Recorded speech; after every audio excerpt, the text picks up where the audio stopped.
নমস্কার, লাইফ ইন্টারেস্টের আরও একটি ব্লগে তোমাদের সবাইকে স্বাগত জানাচ্ছি। জন্মাষ্টমী উপলক্ষে মা সকাল থেকেই ব্যস্ত। আমি কোনোবারও জন্মাষ্টমীতে মায়ের কাছে থাকিনি, বরাবরই বাইরেই থাকা হয়েছে। আর যখন ছোট ছিলাম তখন মাকে আমি দেখিনি সেরকমভাবে জন্মাষ্টমী করতে। তো এবার যেহেতু আমার স্কুলের ছুটি ছিল, 3 দিনের ছুটি আছে, তো আমি এসেছি এখানে। তো বসে বসে দেখছিলাম যে মা কি করছে। তো একের পর এক মানে স্টেজগুলো করছে, স্নান করানো থেকে শুরু করে জামা কাপড় পরানো, বাসন মাজা, ফুল তোলা, ফল বানানো, তাল ঘষা, এই সমস্ত কিছুই করেছে। সে একা একাই করেছে, আমি উপোসও করিনি আর পুজোতে কিছুই করিনি, কারণ আমি করিনি।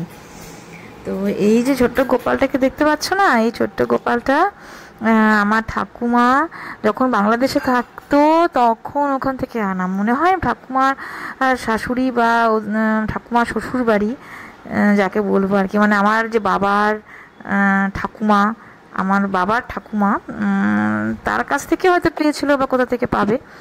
তো সেই ছোট্ট গোপাল এখনও আছে আমাদের বাড়িতে।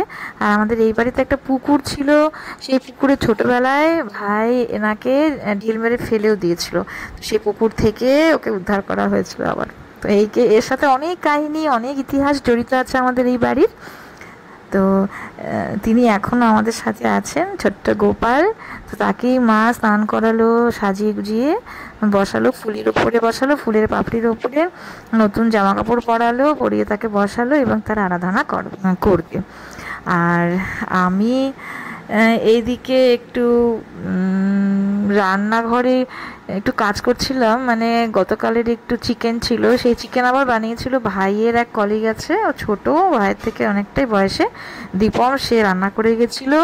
সেটাকে আমি আবার ওই একটু ক্যাপসিকাম, টমেটো, তারপরে পেঁয়াজ এসব দিয়ে একটা নতুন ধরনের দো পেঁয়াজার মতো করব, ওই রকমই একটা কিছু করব, মানে চিকেনটাকে একটু অন্যরকম করে করব যাতে মানে খাওয়া যায় ভালো করে। তো সেটা করলাম। আর এই যে দেখতে পাচ্ছ না এই প্রেশার কুকারটা, এই প্রেশার কুকারটা আমি বহু বছর আগে যখন আমার সার্ভিসের প্রথম দিকে আমার খুব শখ হয়েছিল একটা ফিউচারা কিনবো, তো হকিন্সের এই ফিউচারাটা নিয়েছিলাম, তো ওটাতেই করলাম। আর ইতিমধ্যে মায়ের পুজো দেওয়া প্রায় শেষ হয়ে গেছে। তারপরে পুজোর পরে আবার মা প্রসাদও দিল খুব সুন্দর। আর কালকে একটা স্পেশাল মা যেটা ভালো লাগলো সেটা হচ্ছে মা সবাইয়ের জন্য একটা ছোটো ছোটো করে ক্যাডবেরি ডেয়ারি মিল্কের চকলেটের প্যাকেট দিয়েছিল, তো ওগুলো প্রসাদ হিসেবেও আমাদেরকে দিয়েছিল। তো চিকেনটাকে রান্না করলাম, এর মধ্যে বেশ গরম গরম, দেখতে তো ভালোই হয়েছে, খেতে নিশ্চয়ই ভালোই হবে।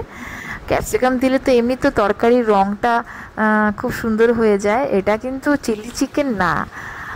আর এটা বাইরের ওয়েদারটা খুবই ভালো ছিল কালকে, ভালো ছিল বলতে গরম প্রচণ্ড ছিল, বৃষ্টি হয়নি, বেশ উজ্জ্বল ছিল আকাশ, নীল আকাশ, নীল সবুজের একদম মেলবন্ধন ছিল, জামা কাপড় তাড়াতাড়ি শুকিয়ে যাচ্ছিল। আর বাড়িতে আসলে তো আমার খিদেও খুব একটা বেশি পায় না, আমার এই চারিদিক দেখতে, মায়ের সাথে থাকতে, ভাইয়ের সাথে কথা বলতে, এসব করতে করতে আমার সময় কেটে যায়। আর দুপুরবেলা একটু চিকেন বিরিয়ানি আর এগ বিরিয়ানি অর্ডার করা হয়েছিল, সাথে রত্না তো সকালে রান্না করেই গেছে, পাবদা মাছও ছিল। তো বাবাই যেহেতু বিরিয়ানি ভালোবাসে এবং আমরা সবাই ভালোবাসি, বিরিয়ানিটা খাওয়া হলো। আর বাড়ির যে তরকারিটা করেছিলাম সেটা দিয়েও সবাই সুন্দর করে খাওয়া দাওয়া করা হলো। তারপর এভাবেই সেই দিনটা কাটলো বেশ ভালোই। আর আমি বিকালবেলা স্নান টান করে একটু উপরের ঘরে বসে এসিটা অন করে খেতে বসেছিলাম এই আমার খাবার। সন্ধ্যাবেলা মা আবার তালের বড়া করলো, একটু তালের বড়া, আবার রাতের বেলা আমি একটু তাল ক্ষীর করলাম। তো এইভাবেই সেই দিনটা, গতকালের দিনটা আমাদের সুন্দরভাবে এখানে কাটলো। রাতের বেলা বাবাই আলু ভাজা ডাল দিয়ে ভাত খেলো। আর আজকের ব্লগটাকে আমি এতটুকুই রাখছি, আবার নতুন একটা ব্লগে তোমাদের সবার সাথে দেখা হবে, কথা হবে। Thank you for watching, thank you very much.